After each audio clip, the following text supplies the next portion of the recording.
সততা এখন এক বায়বীয় শব্দ।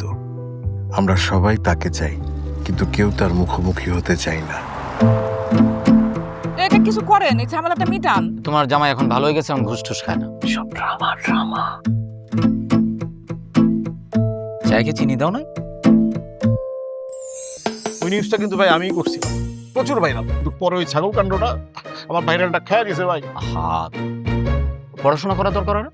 পড়াশোনা করে কি হবে, এখন হচ্ছে স্কিলের যুগ। আপনি যে হঠাৎ করে সৎ হয়ে গেলেন, আপনি কি হুট করে দুর্নীতিবাজ হয়েছিলেন? আপনি আমাকে আগে যতটা ভালো ভাবছিলেন আর এখন যতটা খারাপ মনে করতেছেন, তার কোনোটা কিন্তু আমি না। ওর সাথে আপনার পরিচয় হলো কিভাবে? ও স্যামের সাথে সেমটা কি? পেনশন অফিসের দুর্নীতি নিয়ে রিপোর্ট ছাপছেন। দিন শেষে সব শুধুই কথার কথা। মুখোমুখি যখন হই তখন সততার কিছু না, কেবলই পথের কাঁটা। আপনারা যা ভাবছিলাম আপনি কিন্তু ওইটাই।